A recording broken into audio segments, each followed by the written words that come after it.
ohun tó fa ogun tí ọ̀pọ̀lọpọ̀ ẹlòmíì ń jà ní wípé kò mọ orú èèyàn tó jẹ́. Bí òkùnkùn bá ṣú, ìmọ́lẹ̀ á tàn.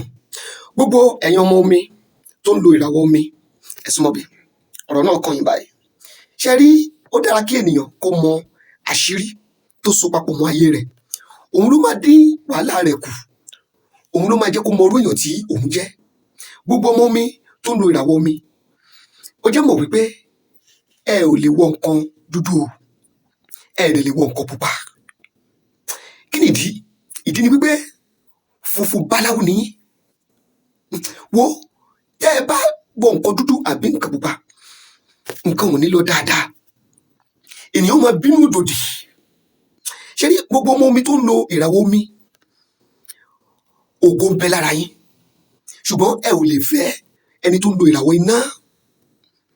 Bẹ́ẹ̀ bá lọ fẹ́ ẹni tó ń lo ìràwọ̀ iná, bẹ́ẹ̀ ni wípé ìṣẹ̀lẹ̀ fún ara yín ló ti ra yín sí ẹnu kìnìún, torí wípé ògo tó yẹ kó máa dán, nǹkan tó yẹ kó máa lọ dáadáa, á dẹ̀ máa dàrú. Ọmọ mi tó ń lo ìràwọ̀ omi, ẹ lè ṣoògùn, ẹ lè lo nǹkan dúdú, torí pé funfun nẹ́nẹ́ ni yín. Ṣé ní gbogbo nǹkan tí à ń sọ yìí, tí o bá lè ṣe ìwádìí wípé o ò lógun púpọ̀, ohun tó fa ogun tí ọ̀pọ̀lọpọ̀ ẹlòmíì ń jà ní wípé kò mọ orú èèyàn tó jẹ́. Ìbọ́rí àti ìpèsè odò, òun gangan ni ohun tó pọn dandan fún yín láti máa ṣe.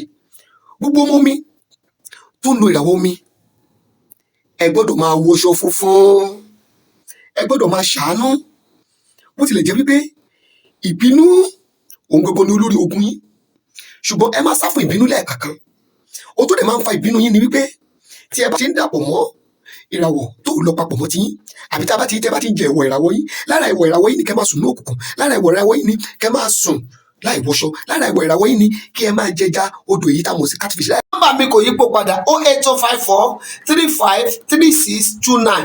Ẹ WhatsApp ẹ fọ́lọ̀ wa, bàbá àṣírí.